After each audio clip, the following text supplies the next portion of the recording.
Draft day is finally here, and the Locked On Steelers podcast is here to get you ready for the big night. I'm the host, Chris Carter. We're going to talk about who the top 5 most likely picks are. Joining me will be Adam Bittner of the Pittsburgh Post-Gazette. We're going to break it all down for you right here and then take some of your questions before the big night of the first round. Let's get into it.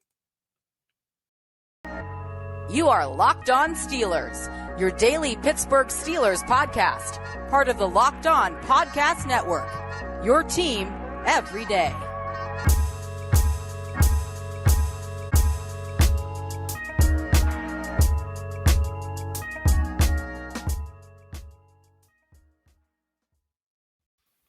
And welcome to the Locked On Steelers podcast. I'm your host, Chris Carter, bringing you your daily dose of all things of the Pittsburgh Steelers. As always, you can find us on Apple, Spotify, Google Podcasts, Odyssey, and YouTube. If you're watching this video on YouTube, hit the subscribe button on our YouTube channel. Hit the like button on this video if you're enjoying it. When you subscribe to our YouTube channel, you get all of our daily episodes Monday through Friday, as well as our breaking news updates and our bonus episodes.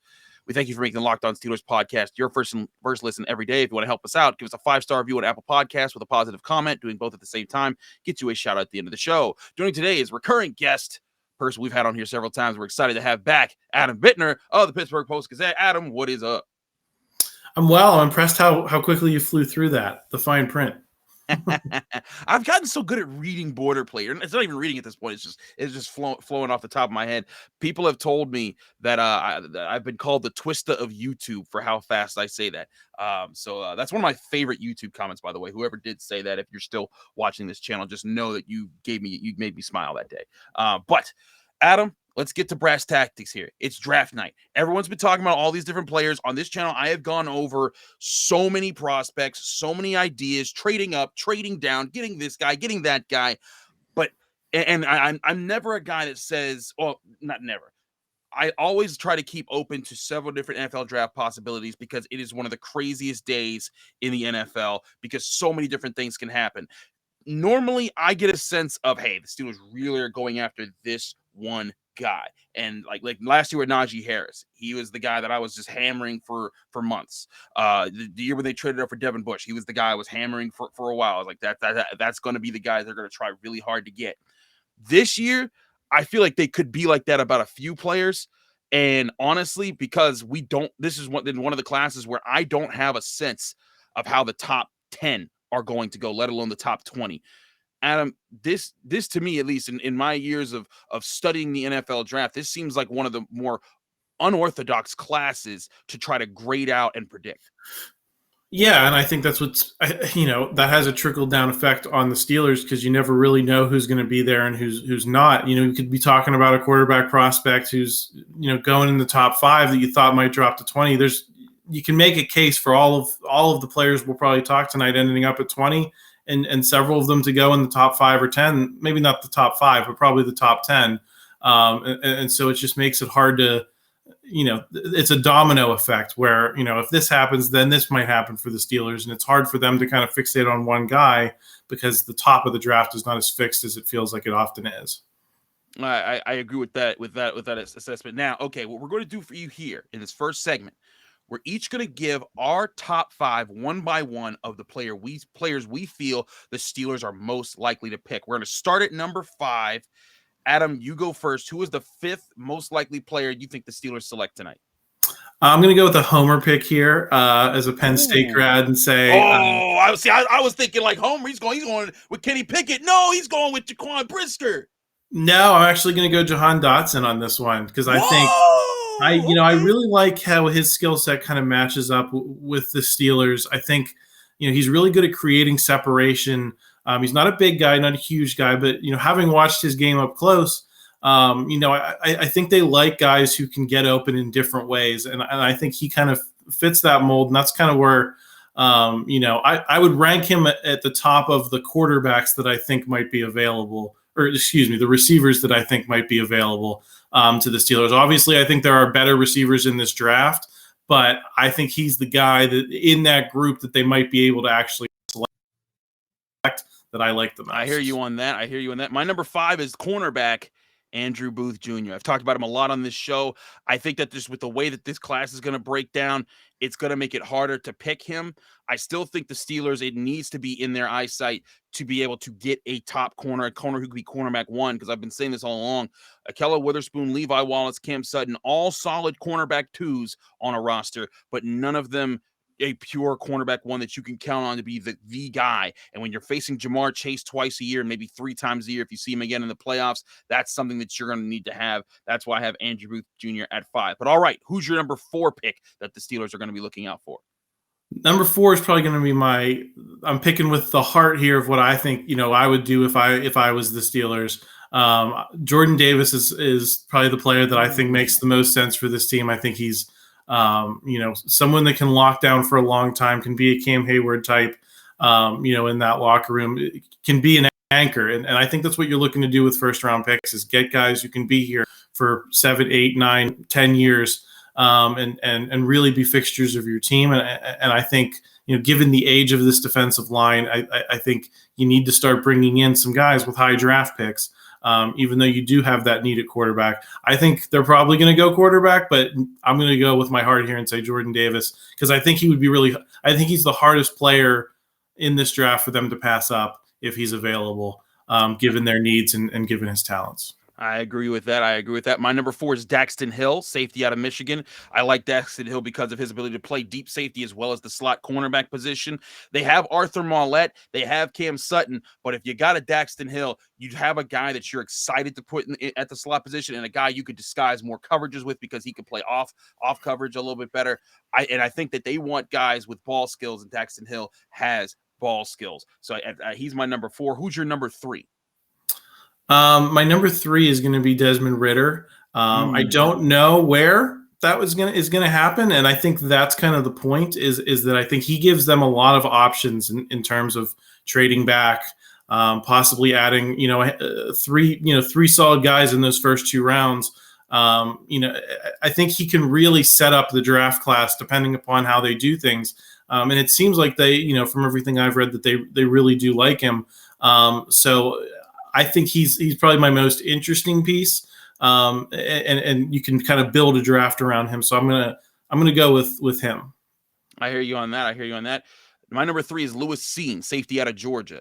I really think that there's a lot of talent on defense in this draft early, and I think that they want to add any player who can be an X factor type of guy to this secondary to boost it, because right now they really just have Minkah Fitzpatrick and a bunch of guys they feel are solid. But if you added a star safety from this class, I think you'd be really able to work. I'm gonna put something out there. I've been talking a lot about trading up for Kyle Hamilton this show. He did not make my top 5, but I'll explain in a bit why. Who is your number 2 player you think the Pittsburgh Steelers select here?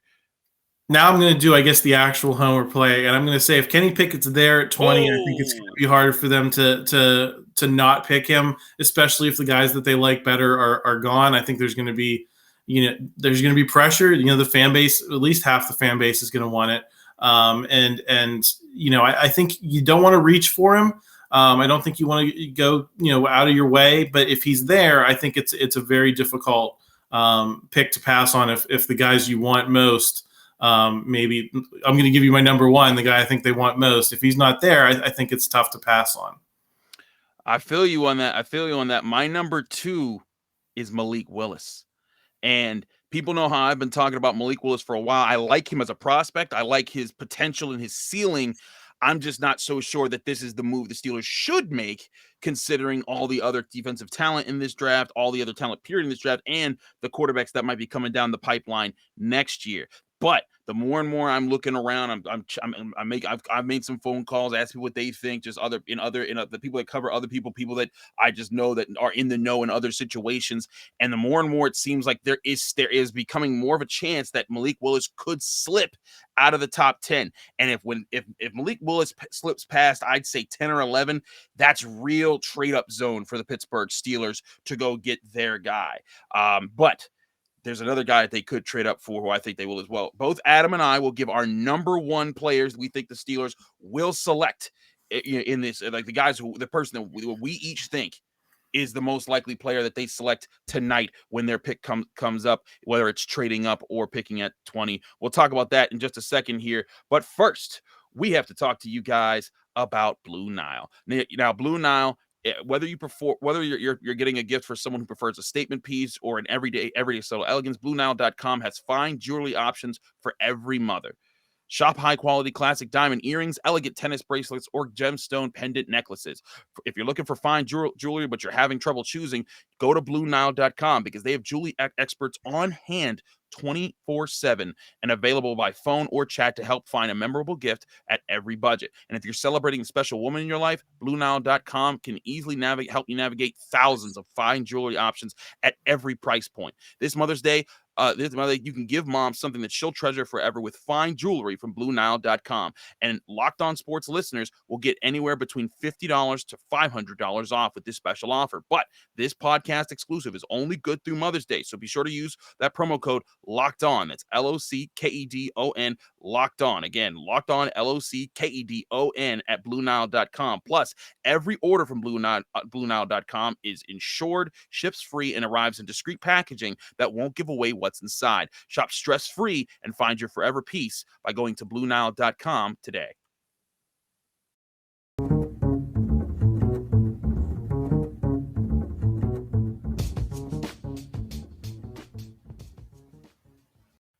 Back here in the Locked On Steelers podcast, I'm Chris Carter. He's Adam Bittner from the Pittsburgh Post-Gazette, and we are talking about our top 5 players that we think the Steelers will pick tonight. And again, this is because they can go in so many different avenues. We've given all these different players.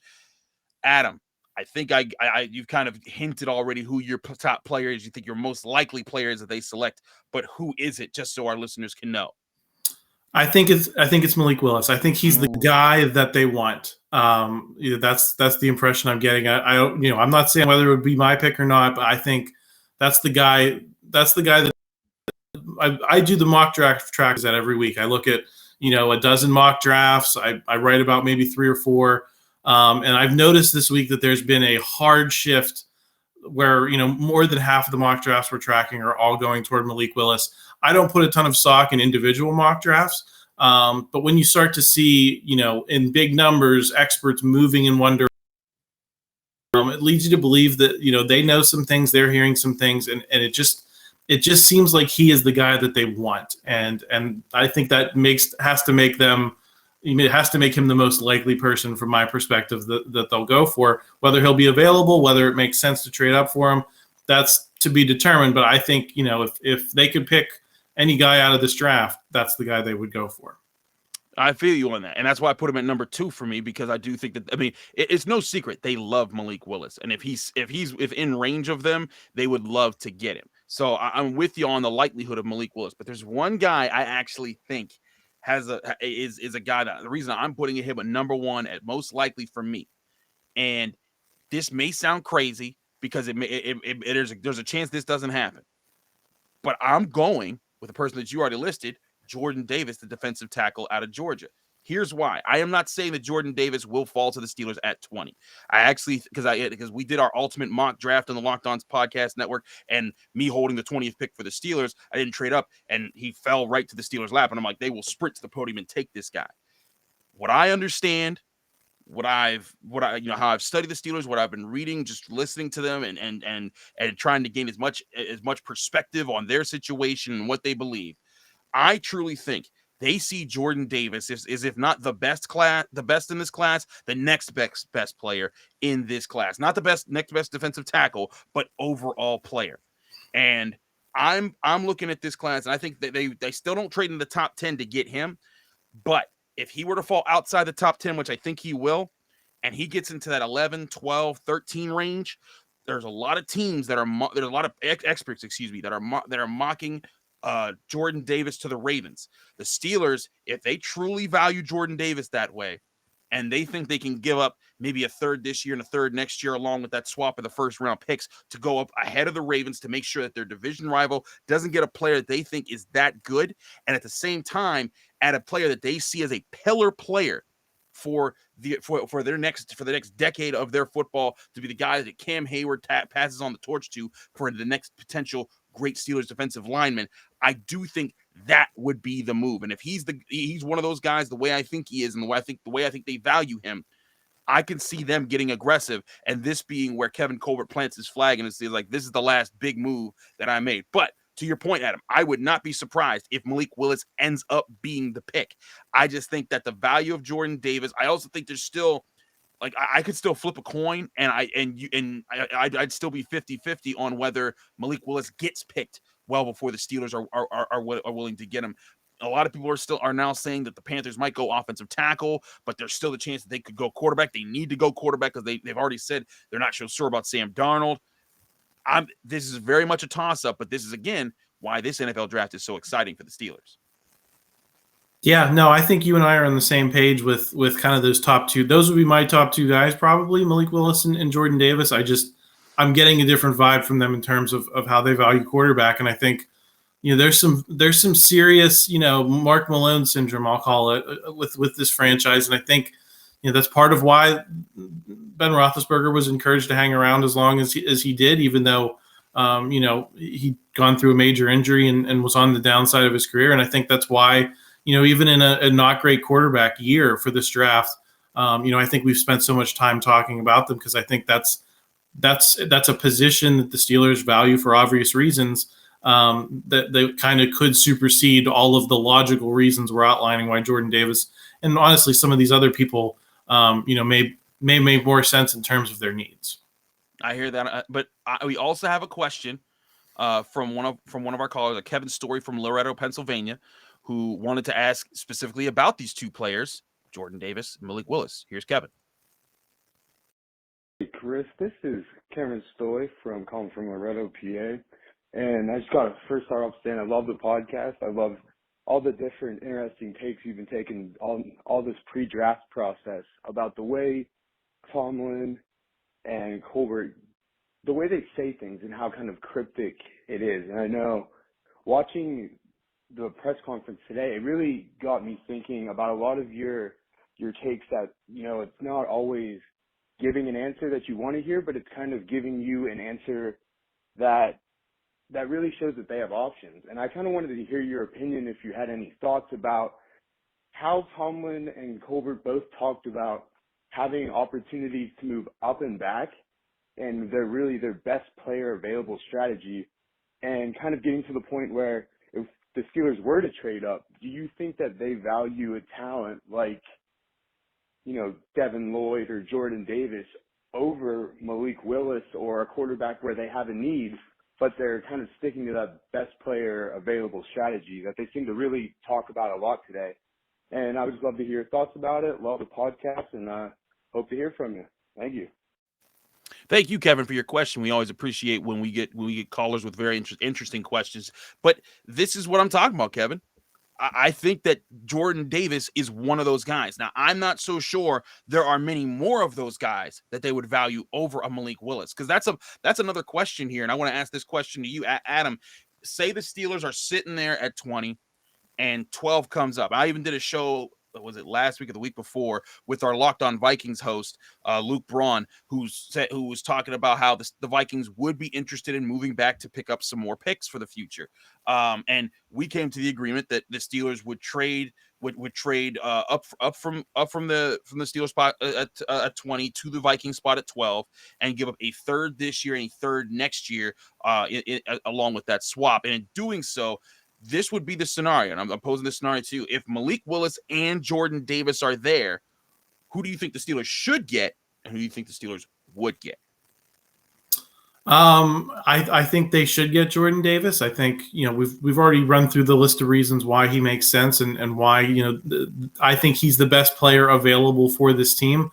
But I do not, necessarily buy the best player available talk. And I think, listen, I tend to think Art Rooney II has a heavier hand than sometimes people give him credit for. And if he wants a quarterback, I think that's what he's gonna get. And that's why I think I feel the momentum going in that direction, because I think it goes above, Tomlin and Colbert. I think there's an Art Rooney element to this, just based on the way things played out with Ben. I think he believes very strongly in having a franchise quarterback, and that is his highest priority above everything else. So that's what I'd throw. I think Art Rooney's more involved than sometimes I think he's given credit for, and certainly a decision of this magnitude. Well, it is well known that Dan Rooney played a big role in getting Ben Roethlisberger, and that Bill Cowher was going to go with, I think it was an offensive lineman or someone of the such in the 2004 NFL draft, but Dan Rooney was the one who stepped in and said, no, we're getting a quarterback. And lo and behold, Ben Roethlisberger was the franchise quarterback for the next however long. But I feel you on that. I feel, and there is definitely a question there as far as, wanting a franchise quarterback, needing a franchise quarterback, thinking that this is the year to get a franchise quarterback. There's been speculation. I've talked to people like Doug Whaley, a former member, a person who worked in the Steelers front office. He's been a GM on other teams, but he said on this show months ago, back during the season, that if Kevin Colbert's last draft coming up, he might want to make sure, outside of even Art Rooney, Kevin Colbert might want to say, I drafted the last franchise quarterback and I gave us a shot to have the next franchise quarterback. And if that's the way that he's thinking, I can see them going that way as well. And that's why I put Malik Willis at number 2.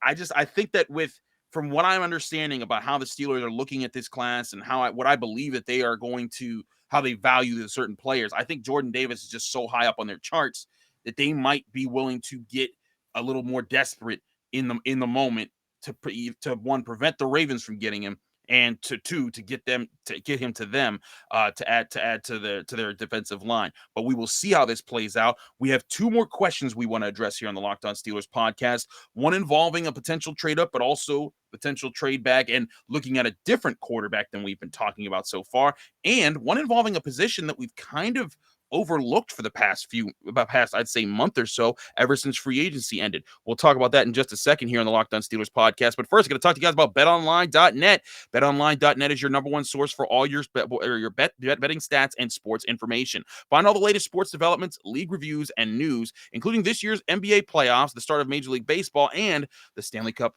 playoffs, which are right around the corner. BetOnline is your continued source for all your sports wagering information, from live betting to playoffs, esports, and more. Head to the website today or use your mobile device to learn more about the trends in the action when you visit BetOnline, where the game starts.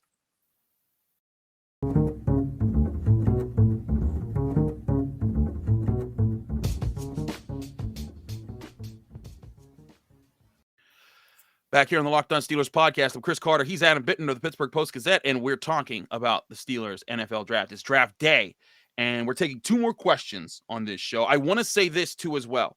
If you have questions, please do not hesitate to bring them up. You can still call the call line. I'm going to do one more show. I'm trying to see if it's going to be live or I'm going to pre-record it and sort of premiere it live at 7 p.m. Tomorrow night. But I want to give one more sort of chance for y'all to ask questions. If you have questions to call us to get on the show, you can call us anytime at 412-223-6644. Again, that's 412-223-6644 with your questions, and you could potentially get on the show. We'll try to do that as best as possible.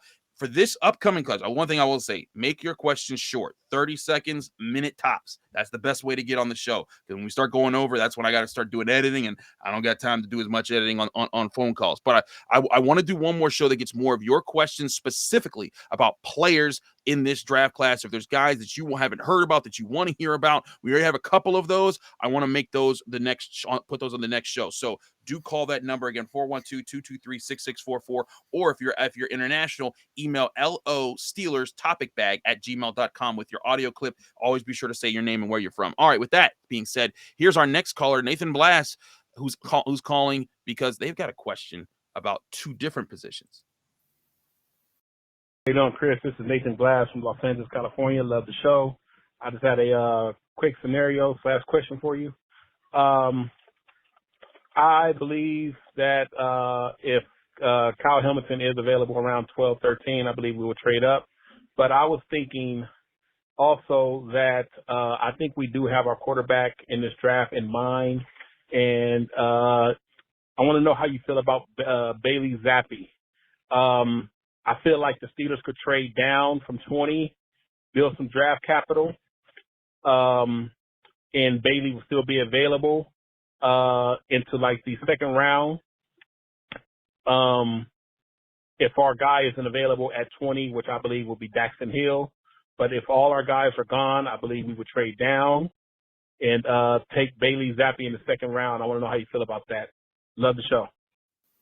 Thanks for your call, Nathan. I always appreciate exploring multiple options. I'll say this before we go anywhere else. If I'm the Steelers, I am not touching Bailey Zappe in the second round. He would be a day 3 prospect at best. If you're going in the second round, that's if you feel that Coral has fell there and he's valuing it, or Desmond Ridder has fell there and he's valued at that. That's where I would put Bailey Zappe there. We'll get back to Bailey Zappe in a sec, but the safety talk is interesting to me, Adam. You gave your list. I truly think that even with the signing of Terrell Edmunds, and Kevin Colbert even said this on Monday at Heinz Field, he said no recent signings are changing their draft plans about who they value. And I do see real value at the safety position with the top of this class.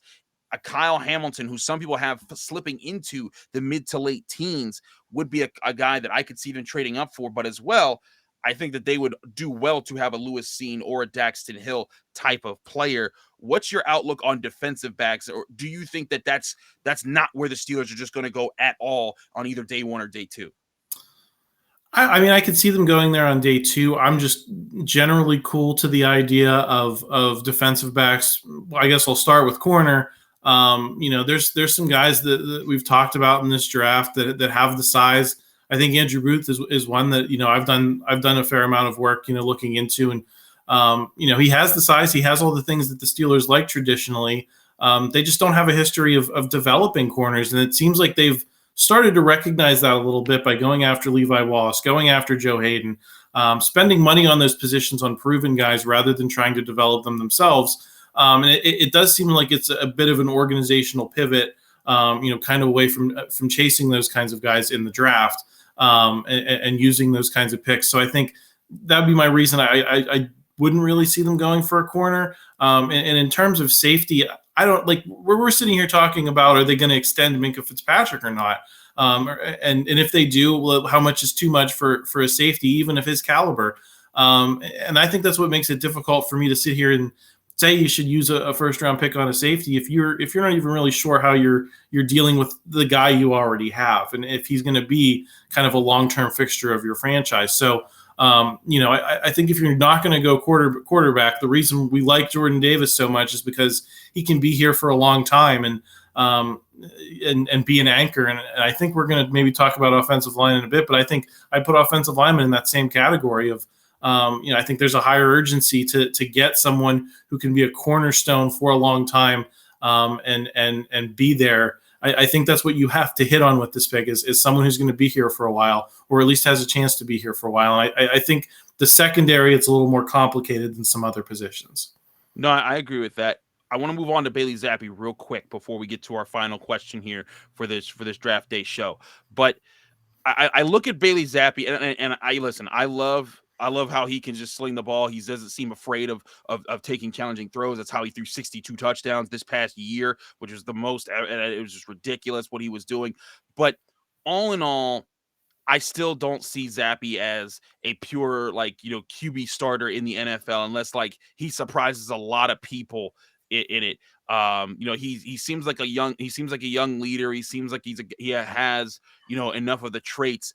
But Bailey Zappe, to me, I'm not when you put all of his traits together, he doesn't come out to me like a guy that would beat out the top 30 group of prospects in this class, or a top 60 group of this class. And when I look at the prospects, I'm just saying he wouldn't be a guy that I would take on day 1 or day 2 unless it's late in the 3rd round. And even then, I still think that there would be other positions of need that would have really good value at those times. Have you had a chance to just even look at Bailey Zappe? Because he's one of those quarterbacks. He's definitely not in most people's top 5 or top 6 even, but he's one of those guys that some people get really excited about because of his production last year. I've not dug into him too much, and I think I think there's a world where we could talk ourselves into it as if you felt like the Steelers feel better about Mitchell Trubisky than they've kind of postured so far, or Mason Rudolph, maybe you do go for a wild card like that, and a guy that you think you can develop and turn into a huge value later in the draft. I just don't think we live in that world. I don't think the Steelers have done all this work on the quarterbacks in this draft to go outside of those top 6 guys, probably even the top 5 guys. Because there's a lot to like about Carson Strong for some teams out of Nevada is kind of the small school quarterback, but I don't think he's what the Steelers are looking for and what they've articulated. So there are some trade back. Yeah, right. So there's been, I think there's worlds in which you could have that conversation. I just don't think that's the one that we're in. No, I feel you in that. I feel you in that.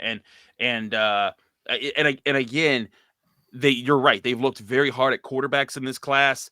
I could see them taking one of those other guys, even a Sam Howell in the 3rd round if he's around. But I'll be, again, this is why this is such an interesting class, because they could go in a lot of different directions with the quarterback position, and that's on top of it. And we haven't said, no, it's been a long time since we said that they have to go get a quarterback at some point in the early parts of the draft. So that changes up a lot of dynamics. I want to get one more question in here, and like you said, it's about the offensive line. Here's Jude from Nashville. Hey, this is Jude from Nashville. So I was wondering, if the Steelers don't have a great offensive line, and Tyler Linderbaum was the pretty much hot name as soon as the season ended, why have we drifted from him? And with such a strong quarterback class coming up next year with potentially Caleb Williams, C.J. Stroud, Bryce Young, wouldn't it be in our best interest to maybe spend on the offensive line now just so we can have a better offensive scheme next year? Because a lot of the names now have just been on the defensive side of the ball, which is great, but I still think we need to address this offensive line. Thanks. And thank you, Jude, for your question. And it's a good question, because offensive line was a major need after this past season, when the offensive line was really bad. Did not, put Ben Roethlisberger under a lot of pressure. Didn't give much space to Najee Harris, and all the team really did was bring back Chukwuma Okorafor, sign James Daniels, which was a significant move, and sign Mason Cole as another guard/center type that could bring competition to that position. But there's no guy that you look at and you scream, "Oh wow, he's the David DeCastro, he's the Marquise Brown." That guy is the Pro Bowler of this group that's going to be the anchor and lead this line into the future. So I get asking that question, when looking at things. But one thing to remember here, when you're looking at the Tyler Linderbaum situation, the reason why he was so much talked about, at the end of the season, was all we had seen about Tyler Linderbaum was that he was this dominant center in a Big Ten school in Iowa who looked very comfortable in his position, was able to hit out in space, a really good athlete. All of those things lined up for what you needed at center, and there's excitement to that. And I'm not saying that there isn't. But one of the biggest things about Tyler Linderbaum that kind of scared a lot of people away, to answer your question, Jude, is that his arms were less than 32 inches long. And I know that sounds kind of crazy. Like, wait, what does that matter? But that's part of the problem that Kendrick Green's been having. His frame is not large enough, and he isn't big enough and naturally strong enough to control the point of attack against bigger defensive tackles in the NFL. And that's been a big problem that Kendrick Green's been having. And so, in my opinion, the guy who was pictured next to Tyler Linderbaum, if you're watching this on YouTube during that call when I set up the little thumbnail there, the guy who was next to him, Zion Johnson, he has the same. He's only barely taller than Tyler Linderbaum, but his arms are 3 inches longer. He had a stronger bench press. He looked stronger at the point of attack. He's heavier. He looks like a guy who can do that while also playing center or guard. That would be a direction I could see the Steelers going. But I just think that with Linderbaum's arms, with the problems they saw with Kendrick Green, I think they're going to steer clear of him. But I wouldn't be against looking at offensive line if I'm the Steelers. What say you, Adam? Yeah, I mean, I think you have to read into the amount of effort they put into the offensive line, in free agency, and it suggests that, that they're getting a similar impression, that they want to see how some of these guys work out first before they make any big commitments one way or the other. And I would say, I think part of the reason Linderbaum has fallen is his stock is generally fallen. Like, I've seen him, late first round, sometimes slipping into the second. Mm-hmm. I think it has more to do with that than it does to with the Steelers specifically and their needs. I think he's just slipped as a prospect, and that's part of the problem. I can see a world where, if the prospects you really like are gone, and you haven't traded up and you're sitting there at 20, maybe he's one of those guys that you could trade back and get late in the first, and then have an extra second round pick or something like that. And, have three solid guys that you feel good about, maybe get a quarterback that you like in Desmond Ridder. I think there are packages you could build around him that would make people happy, but I think his stock has just generally fallen to the point that he hasn't really been on my radar. Yeah, I agree, and it's across the board. It's not just the Steelers. He at one point he was considered a top 10 pick in this NFL draft class way before the process started for a lot of people. But once those phone calls started going out, once the combine happened, once his pro day happened, once more and more people started talking around, and that's really how this process works. By the way, in the media, a lot of us are just making phone calls. A lot of us are asking who knows what's the situation, and when we hear stuff, that's often what we're talking about when Adam and I are looking at those mock drafts and we start to see all those people that are starting to slot Malik Willis to the Steelers. That's because they're getting the sense from the people that they're talking to ahead of the Steelers that maybe he will be there and ready and available at a certain part of the draft. And the same thing goes with Tyler Linderbaum. He went from a guy that a lot of people were saying, oh yeah, top 10, he's gonna be a superstar center in the NFL. And then as soon as people got to look at at some traits of his, and they were like, whoa, hey, buddy, you're really good. And we like your heart and your spirit, but there's some things here that are some red flags that we've seen about centers in the NFL. So that's all that's about, Jude. It's not about not caring about the offensive line or not thinking it's important for the future. It's just he might not be the fit that we all thought he would be before we started looking at these guys a lot closer. And again, I think Jahan Dotson would be that pick, and I do think he will be a first round pick for sure in this draft class. But we're over our time here. We thank everyone for checking us out here on the Locked On Steelers podcast. We hope that you have fun tonight. You do something cool for draft night. You're chilling, you're getting your favorite food, your favorite drink, whatever you're doing. And we hope that you check out the Locked On Steelers podcast. We will give a sort of bonus episode at the start of the draft, talking to you all, giving you updates on what's happening or answering your questions. Again, I got to see how that's going to work, just technology questions that are going to happen at the time. But thanks again to you, Adam, for joining us here on the Locked On Steelers podcast. Let people can find you, follow you, and get more of your work. Yeah, I'm on Twitter at FujiMaster24. My work is at post-gazette.com alongside Brian Batko, Jerry Dulac, Ray Fittipaldo, all of our great columnists. I'll be working draft night. I'll be tracking mock drafts. We've kind of got the first round in the barn, but we'll be looking at day 2 and day 3, come Friday morning. So check it out. I'll be active over there, gathering reaction from the first round pick. So please consider subscribing because it helps us do the journalism we love to do. Indeed, do subscribe to the Pittsburgh Post-Gazette because they do awesome work. Thanks to you again, Adam, for taking your time to be on the show. You're always an appreciated guest and fun to have here to talk some football. Also, you can check this show out on Apple, Spotify, Google Podcasts, Odyssey, and YouTube. If you're watching this video on YouTube, hit the like button on the video.